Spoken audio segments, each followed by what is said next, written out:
I'm a Sagittarius. Woo! Capricorn rising and a Virgo moon. I have no idea what that says about me, other than you guys know that I like to date white women who love themselves a good pyramid scheme. I think we should only trust women with astrology, just women, because men who like astrology, it's like Ronald Reagan and the Nazis, just like bad people. What's the worst? What's the worst a woman who likes astrology has ever done? Goat yoga, sold you a crystal. Become like the third worst real estate agent in your hometown. It's not the same. I don't know if you guys know this, but 1 in 5 children with childhood cancer, they don't make it. 1 in 5 children with childhood cancer don't survive. And the 4 out of 5 children with childhood cancer that do survive don't stop talking about it. It's not that impressive. I was bald as a baby too.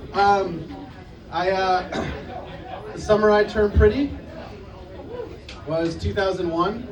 According to my math teacher, that pre-9/11 glow. I went to the doctor's recently, which is not something that a guy who uses the Taco Bell app as much as I do usually does. But my friends convinced me to go. They're like, hey man, we think you're not doing so well. The giveaway was that I kept saying that I was living the dream. Like, hey, how you doing? I'm like, I'm living the dream. Living the dream is white guy for I'm about to kill myself. If your white guy friend says he's living the dream, get him help immediately. Otherwise, the next time you hear about him, will be when his neighbor's on like CNN, being like he was really quiet. I had no idea he could do that. But I went to the doctor. I was like, everything's good. I'll just go appease them. So I walk into the doctor. My first moment where I realized something might be wrong was when I sit down and she looked at my mental health evaluation form. And then she positioned herself between me and the door like she was Sigourney Weaver and I was the alien that couldn't break containment.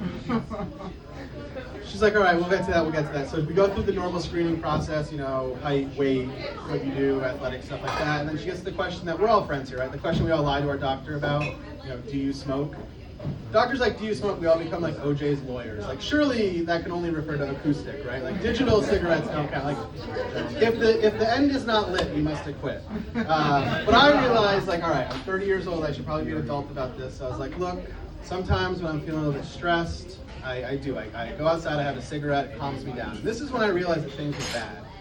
Because I got to get ahead of it because no doctor wants to hear that. So I'm like, look, I know I should stop, I should work on breathing, whatever. She cuts me off and she goes, look, from everything I've seen, if the cigarettes work, keep smoking cigarettes. Do you know how bad your mental health has to be for your doctor to prescribe cigarettes? Most doctor school day one is like, no guns in the face, no cigarettes. And I got Dr. Marlboro who's like, I don't know, go with like American Spirits because they're vegan. I don't smoke. I just have an emotional support cigarette. I'm doing better now, though. I have anxiety, which is made better by standing in front of people and talking. Right.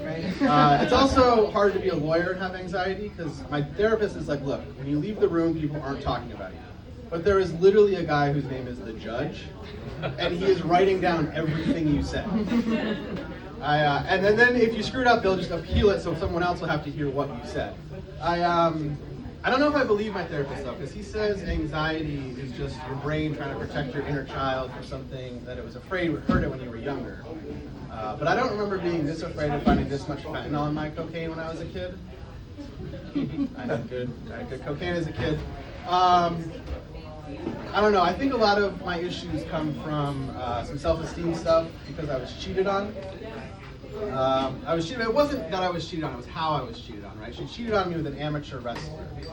And not like an amateur Olympic wrestler, but an amateur professional wrestler, which if you think sounds dumb, I want you to imagine a 33-year-old man in upstate New York in his backyard doing WrestleMania for the love of the game. Like every relationship, it has problems, right? It has issues, things you gotta work on. I didn't realize that ours was a fundamental misunderstanding of the true meaning of Monday Night Raw. All right, guys, I've been Silas Martell-Crawford. ACAB applies to crossing guards. Applies to crossing guards is waiting at the mall with my car.